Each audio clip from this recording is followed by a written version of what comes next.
හයි අද මම ඔයාලත් එක්ක ෂෙයා කරගන්න කියලා හිතුවා මගේ hair care routine එක ගැන. ඇත්තටම එහෙම මොකුත් නැහැ, hair care routine එකක් නැහැ. මගෙන් ගොඩක් කට්ටිය අහනවා මොනවද මං කොණ්ඩෙට ගාන්නේ, මොනවද මං කොණ්ඩෙට කරලා තියෙන්නේ කියලා. ඇත්තටම මම කොණ්ඩෙට මොනවත් කරලා නැහැ. ඒ කියන්නේ keratinවත් ඔය කියන මොනවත් මම කොණ්ඩෙට කැත නැහැ. මේ තියෙන්නේ මගේ සාමාන්‍ය කොණ්ඩේ. ඒ කාලේ නම් මගේ තිබ්බ කොණ්ඩේ තමයි මේ තියෙන්නේ. හැබැයි මම කොණ්ඩෙට මම ගෙදර ඉඳලා එක එක දේවල් කරනවා. ඒ කියන්නේ මොනවද කෙමිකල්ස් මොකුත් යූස් කරන්නේ නැහැ. ඇත්තට මම ඔය ගෙදර තියෙන natural products වලින් කොණ්ඩෙට hair mask දානවා, conditioner treatment කරනවා, oil treatment කරනවා. ඒ වගේ එක එක ඒවා නම් පොඩ්ඩක් කොණ්ඩෙට කරනවා. මොකද මම පොඩ්ඩක් මගේ කොණ්ඩෙට ආසයි. කොණ්ඩෙට තියෙනවා. අනිත් එක තමයි පොඩ්ඩක් මෙන්න මෙහෙම කැඩි වගේ මම කපලා තියෙනවා. ඒකත් මම ගෙදර ඉඳලා කරපු එකක්. වැඩි වැරදිච්ච ප්‍රශ්නයක් තමයි තියෙන්නේ. ඒ හැරෙන්න ගෙදරින් මට මුකුත් කරන්න දෙන්නේ නැහැ. මේක ඒ කියන්නේ මේක ඇත්තටම මම මේ අයන් කරලා ඔය රීබොන්ඩින් ඔය කියන එකක්වත් කරලා නෙමෙයි. මේක සාමාන්‍යයෙන් තියෙනවා. මම දන්නේ නැහැ ඒක කොහොමද ආවේ කියලා. ඉතින් ඒක ඇත්තටම නැචරල් මගේ තියෙන කොණ්ඩේ. අපි ගෙදරින් මට ඔය කියන මොනවත් කරන්න දෙන්නේ නැහැ. ඇත්තටම අපේ අම්මා දෙන්නෙත් නැහැ, තාත්තා දෙන්නෙත් නැහැ. මෙහෙම මම ගෙදරදී මම ඔය ඒ කියන්නේ ඔය සර මොන හරි පාටි එකකට එහෙම කොයි හරි යනකොට පොඩ්ඩක් ඔය මොන හරි කරොත් ඇරෙන්න. නැත්තම් මම සාමාන්‍යයෙන් මොකද සලොන් වලට ගිහිල්ලා කිසි දෙයක් කරන්නේ නැහැ. අද ඉතින් මම ඔයාලට කියලා දෙන්න හදන්නේ ගෙදරදීම natural විදිහට අපේ කොණ්ඩේ shine කරගන්න. එතකොට අපේ කොණ්ඩේ volume එක වැඩි කරගන්න. දැන් මම මගේ මේ හරි සාමාන්‍ය පොඩ්ඩක් කොණ්ඩේ තිබුණේ නැහැ. හැබැයි දැන් පොඩ්ඩක් මෙහෙම baby hairs තනින් දාලා තියෙනවා. මේ එතන නම් මේ තුවාලයක් තියෙන්නේ. එතන නම් කොණ්ඩේ වැවෙන්නේ නැහැ ඒ තුවාල නිසා. හැබැයි මෙන්න මේදී අනිත් එක තමයි මගේ කොණ්ඩේ ගැට ගැහෙන්නේ නැහැ. ඒක තමයි මට හම්බුණ ලොකුම දේ. මොකද නැත්තම් හරි කරදරයි ඔය කොණ්ඩේ හැම වෙලේම අවුල් වෙනවා, ගැට ගැහෙනවා. අර ෆ්‍රී එක පොඩ්ඩක් හරි කරදර. හැබැයි මේක මම පාවිච්චි කරන්න, ඒ කියන්නේ මම මේක කරන්න අරගෙන දැන් වැඩි කාලයක් නැහැ. ඔන්න උපරිම මාස 4ක් 5ක් වගේ වෙනවා. මම හිතන්නේ මාස 6ක් වගේ වෙනවා උපරිම මේක පාවිච්චි කරන්න අරගෙන. ඇත්තටම හරිම ලේසි. ඔයාලට ගෙදරම තියෙන දේවල් පාවිච්චි කරන්න පුළුවන්. කිසිම කරදරයක් නැහැ. අපිට ලොකු වේදමක් යන්නේ නැහැ. ඇත්තටම දැන් අපි සාමාන්‍ය සලොන් එකකින් ඔය මොන හරි කරනකොට යන වියදමත් එක්ක බැලුවම ඇත්තටම මේක හරිම ලාභයි. ඔයාලට ගෙදරදිම කරගන්න පුළුවන්. අනිත් එක මම කියන්නේ සාමාන්‍යයෙන් කොණ්ඩයක් නේ. එතකොට ඔය කෙමිකල්ස් වලට වැඩි යන්න එපා. පොඩ්ඩක් කරාට කමක් නැහැ. හැබැයි ගොඩක් කෙමිකල්ස් වලට යන්න එපා. මොකද අපරාධය අපේ කොණ්ඩේ.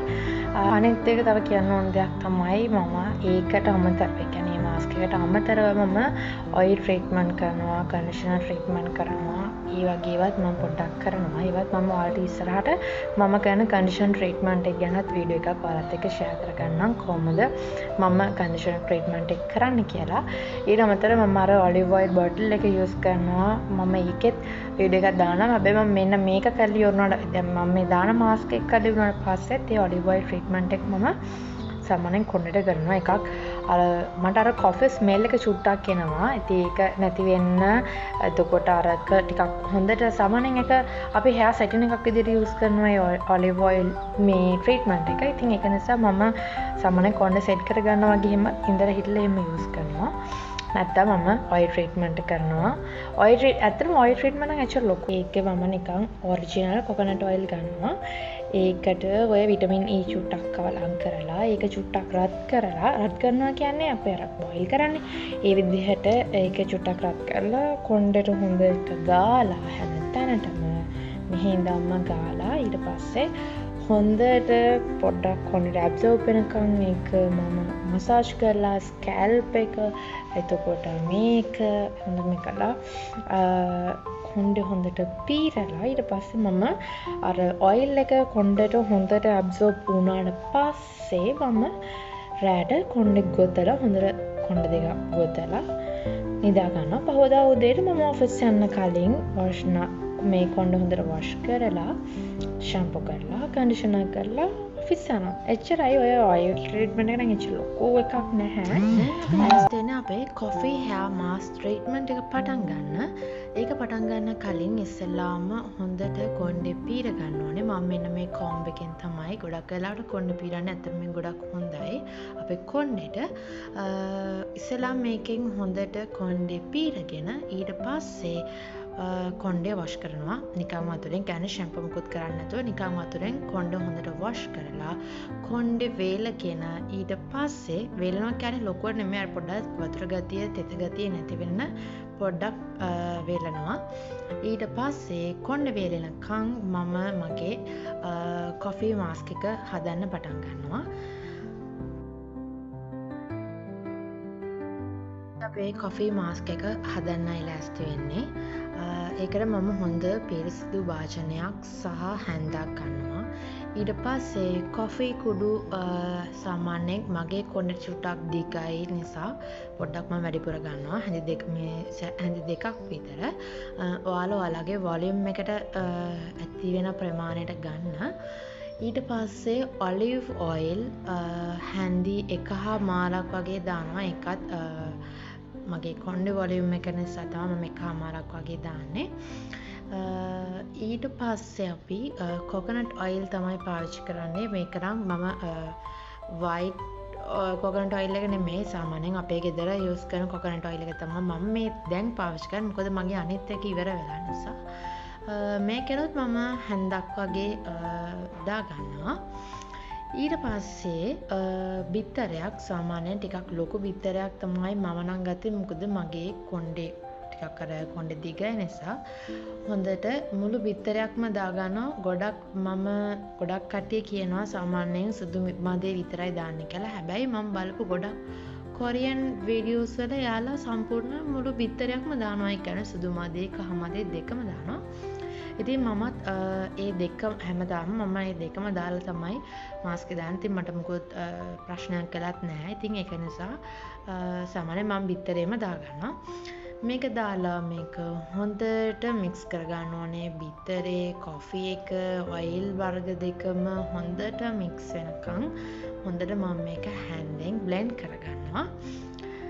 මේක හොඳට බ්ලෙන්ඩ් කරලා ඊට පස්සේ කොණ්ඩේ දැන් අපේ වොෂ් කරලා වේලිලානේ තියෙන්නේ. ඒ කියන්නේ හොඳටම ඒක සාමාන්‍යයෙන් වතුර ගතිය නැති වෙන කොණ්ඩේ වේලිලානේ තියෙන්නේ. ඊට පස්සේ මේකෙන් චුට්ට අත් දෙකට අරගෙන අපේ ස්කැල්ප් එකේ කොණ්ඩේ යට අගිස හරිය මේ හැම තැනම හොඳට ගන්න ඕනේ.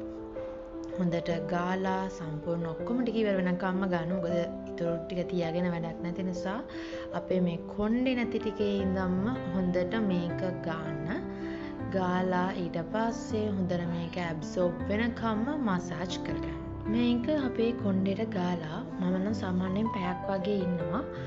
ඒක නිසා ඔයගොල්ලොත් පැයක් වගේ මේක හොඳට කොණ්ඩේට ඇබ්සෝබ් වෙනකන් තියලා ඊට පස්සේ හොඳට කොණ්ඩේ ෂැම්පු කරලා කන්ඩිෂනර් කරලා කොණ්ඩේ වොෂ් කරන්න පොඩ්ඩක් හොඳට ඒක කරන්න ඕනේ. මොකද නැත්තම් අර බිත්තර ස්මෙල් එක කොෆි ස්මෙල් එක චුට්ටක් එනවා. ඒක නිසා හොඳට ෂැම්පු කරන්න හොඳට කන්ඩිෂනර් කරන්න. මම නම් සමහර දවස්වලට ෂැම්පු දෙපාරක් විතර කරලා ඊට පස්සේ කන්ඩිෂනර් කරලා තමයි මේක වොෂ් කරන්නේ.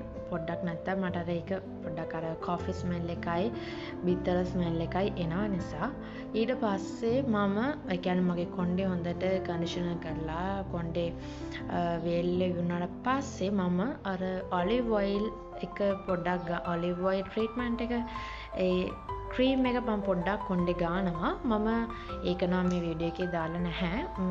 ඒක මම හැමදාම කරන්නේ නැහැ. ඉඳලා හිටලා වගේ තමයි කරන්නේ. ඔයාලත් ඒක try කරලා බලන්න. ඉතින් මේ විදිහට තමයි මගේ hair care routine එක වෙන්නේ. ඉතින් මේට අමතරව මෙතනදී ඔයාලට මොනවා හරි doubt එකක් තියෙන තරම් තිබුණොත් මට comment එකක් දාන්න. අනිවාර්යයෙන්ම මම ඒකට reply කරනවා. ඉස්සරහට ඔයාලට මම කරන condition treatment එකෙත් වීඩියෝ එකක් ඉක්මනට ගෙනම්. ඉතින් අද වීඩියෝ එක බලපු හැමෝටම ගොඩාක් thank you. bye bye.